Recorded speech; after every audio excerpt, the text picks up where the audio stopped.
Busy లైఫ్లో ఇంట్లో వంట చేసుకునే తీరిక లేని వారు హోటల్స్ని ఆశ్రయించడం సర్వసాధారణం. అయితే హోటల్స్లో అపరిశుభ్ర వాతావరణంతో కస్టమర్లు కంగు తింటున్నారు. నోరూరించే దోశ, పూరి తిందామని హోటల్స్కి వెళ్లిన ఓ ఇద్దరు కస్టమర్లకు హైదరాబాద్లోని వేరువేరు హోటల్స్లో ఊహించని ఘటనలు ఎదురయ్యాయి. ఇదేమని కస్టమర్లు ప్రశ్నిస్తే భౌతిక దాడులకు దిగుతామంటూ భయభ్రాంతులకు గురి చేస్తున్నారని విమర్శలు వినిపిస్తున్నాయి. హైదరాబాద్ హబ్సిగూడలోని స్వాతి టిఫిన్ సెంటర్కి తన స్నేహితులతో కలిసి వెళ్లిన ఓ వ్యక్తి దోశ ఆర్డర్ చేశారు. దోశ తింటూ ఉండగా అందులో బొద్దింక దర్శనమిచ్చింది. దాన్ని బయటకు తీస్తూ ఉండగా మరో బొద్దింక కనిపించింది. దీంతో కంగు తిన్న ఆ కస్టమర్ హోటల్ సిబ్బందిని ప్రశ్నించారు. దీంతో వారు నిర్లక్ష్యంగా సమాధానం ఇచ్చారు. బయట నుంచి 15 మందిని పిలిపించి ఆ కస్టమర్కి వార్నింగ్ ఇచ్చి అక్కడి నుంచి బయటికి పంపించేశారు.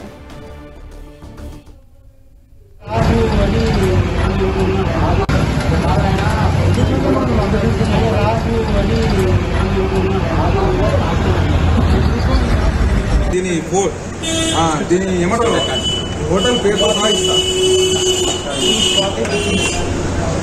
సరే అన్న నువ్వు దింపురా సరే నువ్వు దింపే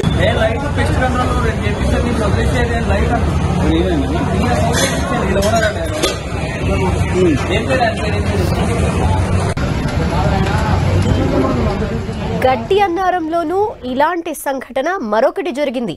గడ్డి అన్నారంలోని రాఘవేంద్ర హోటల్లో పూరి ఆర్డర్ ఇస్తే అందులో పురుగొచ్చింది. ఇదేంటని హోటల్ నిర్వాహకుల్ని ప్రశ్నిస్తే వారి నుంచి కూడా నిర్లక్ష్యంగా సమాధానం వచ్చింది.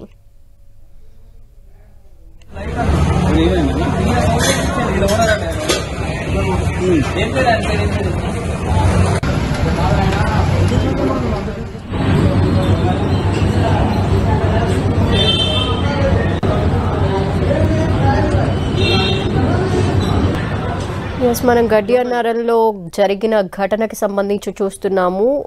ఒక రెస్టారెంట్లోనేమో తినే దోశలో బొద్దింకలు కనిపించిన నేపథ్యంలో ఆ కస్టమర్ రెస్టారెంట్ ఓనర్ని ప్రశ్నించడం జరిగింది. అయితే వారి దగ్గర నుండి నిర్లక్ష్యమైన సమాధానమే కాకుండా కస్టమర్నే బెదిరించే ధోరణికి ఆ యాజమాన్యం దిగిన పరిస్థితిని మనం చూస్తున్నాం. ఇక మరొక రెస్టారెంట్ గడ్డి అన్నారంలో ఉంది. ఆ రెస్టారెంట్లో జరిగిన ఘటన మనం చూస్తే పూరిలో పురుగులు రావడంతో ఆ కస్టమర్ ప్రశ్నించాడు. ఇక్కడ కూడా నిర్లక్ష్యమైన సమాధానమే వినిపించడం మనం చూస్తున్నాం.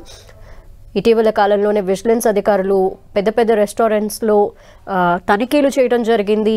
అక్కడున్న వైనం ఏంటి, అక్కడ పరిస్థితులు ఏంటి, ఎటువంటి వాతావరణంలో ఫుడ్ని ప్రిపేర్ చేస్తున్నారు, ఇటువంటివన్నీ చూసాం. ఇప్పుడు మనం మరొక ఘటన చూస్తే తినే ఆహారంలోనే పురుగులు రావటం అనేది కనిపిస్తోంది.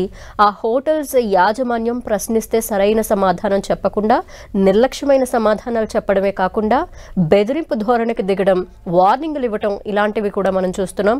హబ్సిగూడలో జరిగిన ఘటన, అలాగే గడ్డి అన్నారంలో జరిగిన ఈ ఘటన మనం చూస్తుంటే బయటకు వెళ్ళి ఫుడ్ తినాలంటేనే భయపడే పరిస్థితి. దీనిపై డీటెయిల్స్ మా ప్రతినిధి రాముడు అందిస్తారు. రాముడు,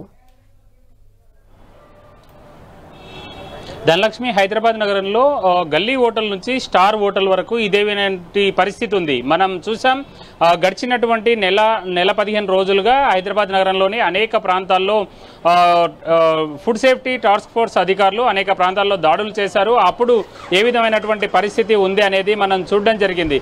అనేక ప్రాంతాల్లో ఇదే విధమైనటువంటి బొద్దింకలు కానీ ఎలుకలు కానీ అందులో కిచెన్లో అదేవిధంగా స్టోర్ రూమ్లో తిరిగాడినటువంటి పరిస్థితి. ఇప్పుడు కూడా మీరు ఏదైతే ప్రజెంట్ చేశారో అదేవిధంగా అక్కడ బొద్దింకలు అదేవిధంగా పురుగులు వచ్చినటువంటి పరిస్థితి ఉంది.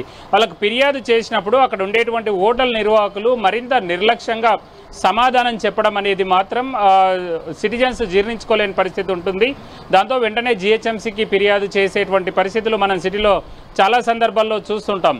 కానీ కొన్ని సందర్భాల్లో మాత్రం ఈ విధమైనటువంటి పురుగులు వచ్చినా లేదంటే ఇతర ఏమైనా వచ్చినప్పటికీ ఆహార పదార్థాల్లో అక్కడ ఉండేటువంటి హోటల్ నిర్వాహకులను ప్రశ్నించినప్పుడు వాళ్ళు వెంటనే మంచిగా స్పందించి వాటిని మార్చడం కానీ లేదంటే నెక్స్ట్ టైం రాకుండా చూసుకుంటామని సమాధానం చెప్పినప్పుడు కానీ ఎవరు కూడా ఫిర్యాదు చేయనటువంటి పరిస్థితి. అంటే చాలా సందర్భాల్లో ఈ విధమైనటువంటి పరిస్థితులు ఉన్నాయి. ముఖ్యంగా అందులో పనిచేసేటువంటి సిబ్బంది ఎవరైతే ఉంటారో చాలా సందర్భాల్లో అక్కడ యజమానులు ఉండరు, కేవలం సిబ్బంది మాత్రమే ఉండి వాళ్ళు పనులు చేస్తుంటారు. వాళ్ళ నిర్లక్ష్యం కారణంగా ఈ విధమైనటువంటి పరిస్థితులు ఉంటాయనేది అధికారులు కూడా జిహెచ్ఎంసీ అధికారులు కూడా పలు సందర్భాల్లో చెప్తున్నటువంటి పరిస్థితి. అంతేకాకుండా వీళ్ళకు పూర్తి స్థాయిలో శిక్షణ ఉండదు. ఏ విధమైనటువంటి వంటలు చేయాలి, ఏ విధమైనటువంటి జాగ్రత్తలు తీసుకోవాలి, ఆహార పదార్థాల్లో ఉండేటువంటి పురుగులు కానీ లేదంటే ఆ కిచెన్ ఏరియా లేదా వాష్ ఏరియాలో వాటితో పాటు స్టోరేజ్ ఏరియాలో ఏ విధమైనటువంటి పరిస్థితులు ఉంచాలి, ఇతర క్రిములు కానీ కీటకాలు కానీ అక్కడ రాకుండా ఉండాలి అని అంటే తీసుకోవాల్సినటువంటి చర్యల విషయంలో వాళ్ళు సంపూర్ణంగా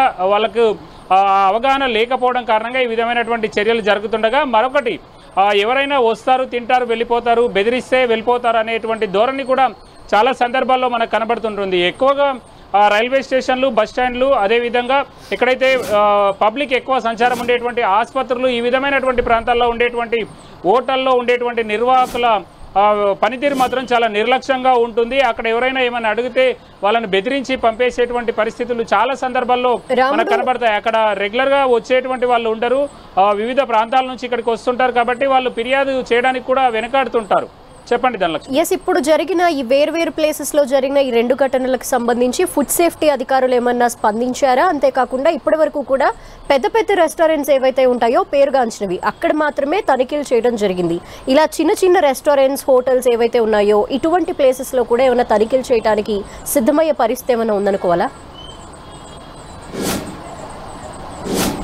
ఎస్, ఇలాంటి ఘటనలు జరిగినప్పుడు తప్పనిసరిగా ఆ ప్రాంతంలో ఉండేటువంటి మెడికల్ ఆఫీసర్ లేదా ఫుడ్ సేఫ్టీ అధికారి అక్కడికి వెళ్తారు. వెళ్ళి వాళ్ళ కిచెను వాటన్నింటినీ కూడా చూస్తారు. దాంతోపాటు ఎవరైతే ఫిర్యాదుదారులు ఉన్నారో ఆ ఫిర్యాదుదారుల నుంచి మరిన్ని వివరాలు తీసుకోవడమే కాకుండా అక్కడ ఉండేటువంటి పరిస్థితిని అన్నింటినీ పరిశీలించి అప్పటికప్పుడు అవసరాన్ని బట్టి ఫైన్లు వేస్తారు. అంతేకాకుండా అక్కడ ఉండేటువంటి ఆహార పదార్థాలను వాటన్నింటినీ కూడా శాంపిల్స్ సేకరిస్తారు. వాటిని కూడా ల్యాబ్కు పంపుతారు. అక్కడ నుంచి వచ్చినటువంటి రిపోర్టు ఆధారంగా అవసరమైతే వాళ్ళ ట్రేడ్ లైసెన్స్ను కూడా రద్దు చేస్తారు, దాని ఫుడ్ లైసెన్స్ను రద్దు చేస్తారు. దాంతో వాళ్ళు హోటల్ మూసేసుకోవాల్సినటువంటి పరిస్థితి ఉంటుంది.